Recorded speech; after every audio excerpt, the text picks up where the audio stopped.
अस्सलाम वालेकुम, नमस्ते, सत श्री अकाल। आज हम जिस टॉपिक पर बात करने वाले हैं वो है राम मंदिर और बाबरी मस्जिद, जो कि लगभग 500 सालों से कॉन्फ्लिक्ट में रहे हैं। तो बिना टाइम वेस्ट करते हुए शुरू करते हैं।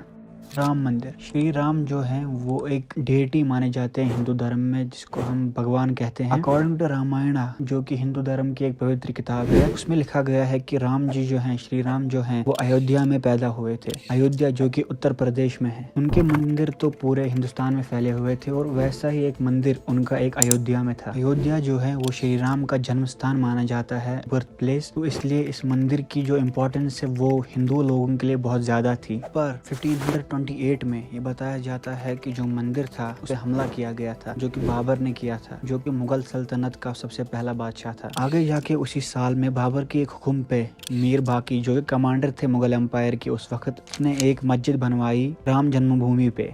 वही मस्जिद आज जानी जाती है बाबरी मस्जिद के नाम से। 1767 की एक किताब में इस मस्जिद का जिक्र हुआ था, जो कि एक क्रिश्चियन मिशनरी ने लिखी थी, जोसेफ टाइफिन हेलर, जो कि एक जियोग्राफर भी थे। उनके मुताबिक जो बाबरी मस्जिद थी वो राम मंदिर तोड़ने के बाद उसी जगह बनाई गई थी। 1853 में नवाब वाजिद शाह, जो कि अवध के थे, उनके दौर में सबसे पहली रिलीजियस वायलेंस का किस्सा हुआ था। और दिसंबर 1858 में ये देखा गया था कि जो अंग्रेज हुकूमत थी उन्होंने पाबंदी लगा दी थी हिंदूज को इस जगह पे जाकर पूजा करने से। फिर एक अलग प्लेटफॉर्म बनाया गया जो कि मस्जिद के दायरे से बाहर था, जहाँ पर पूजा अर्चना की जाती थी। बहुत सालों तक ऐसे ही चलता रहा और तनाव अंदर ही अंदर बढ़ता गया। 22 दिसंबर 1949 की रात को मूर्तियां जो थी राम जी और सीता जी की, वो बाबरी मस्जिद में रखी गई। और अगली सुबह ही ये देखा गया कि जो भक्त थे राम जी के, वो अगली सुबह से ही जमा होना शुरू हो गए वहाँ पर। 1950 में अंडर सेक्शन 145 CRPC स्टेट ने पूरा कंट्रोल लिया बाबरी मस्जिद का और सिर्फ हिंदूज को अलाउ किया गया वहाँ पर दर्शन के लिए। और आखिरकार 1984 में हिंदूज ने ठान ली कि हमें अपने श्री राम की जन्मभूमि को आज़ाद करवाना है।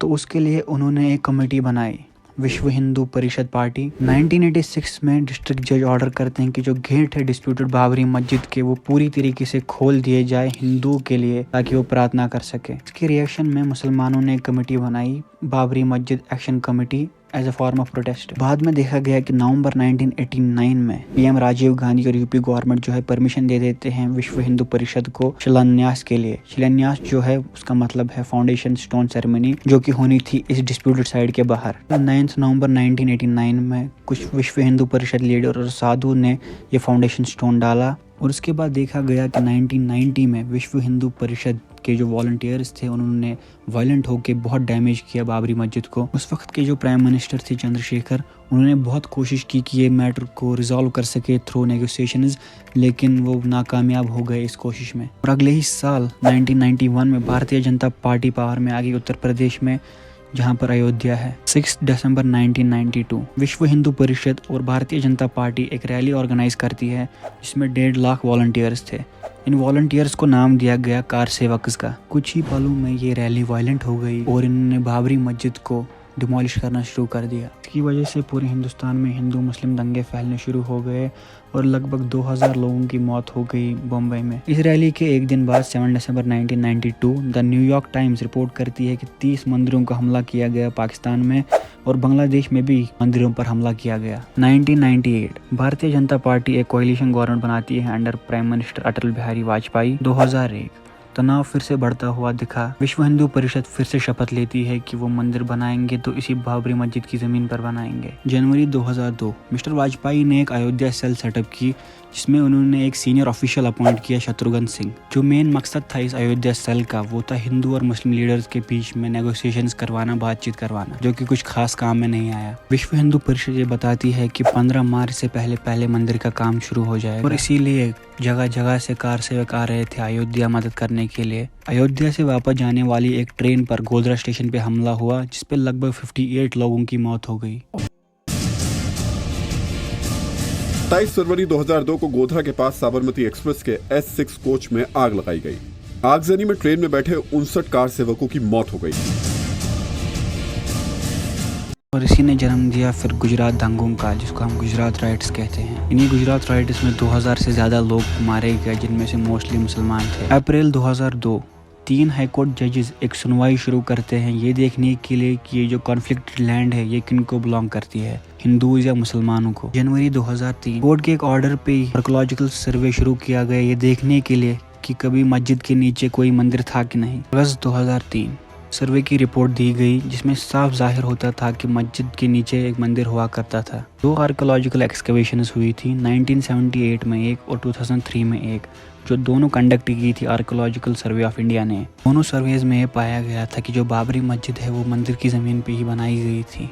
पर मुसलमानों को ये रिपोर्ट बायस्ड लगी। के मोहम्मद जो कि एक मेंबर थे 2003 के आर्कोलॉजिकल सर्वे के, वो एक स्टेटमेंट देते हैं। वो बताते हैं हम मुसलमानों के लिए जितना मक्का इम्पोर्टेंट है वैसे ही अयोध्या का राम मंदिर हिंदूज के लिए इम्पोर्टेंट है। 5 जुलाई 2005 5 टेररिस्ट्स अटैक करते हैं उसी जगह पर जहां पर बाबरी मस्जिद डिमोलिश हुई थी। सेंट्रल रिजर्व पुलिस फोर्स के साथ एक इनकाउंटर में 5 मारे गए और एक सिविलियन भी मारे गए एक ग्रेनेड अटैक में जो इन्हीं टेररिस्ट्स ने किया था, और सीआरपीएफ के 3 जवान भी मारे गए इस अटैक में। साल दर साल इस जगह पे डिस्प्यूट्स होते गए और फिर 2010 में इलाहाबाद हाई कोर्ट ये डिस्प्यूटेड लैंड 3 हिस्सों में डिवाइड करती है। जो टोटल एरिया था इस डिस्प्यूटेड लैंड का वो था 2.77 एकर्स, और इसमें से 1/3 दिया गया हिंदू महासभा को राम मंदिर के लिए और 1/3 दिया गया सुन्नी वक्फ बोर्ड को मस्जिद के लिए। बाकी जो है वो दिया गया निर्मोही अखाड़ा को, जो कि एक हिंदू रिलीजियस सेक्ट है जो कई मंदिर चलाते हैं पूरे हिंदुस्तान में, जैसे कि उत्तर प्रदेश के मंदिर, उत्तराखंड, मध्य प्रदेश, राजस्थान, गुजरात और बिहार। जिन 3 पार्टीज में ये जमीन डिवाइड की गई थी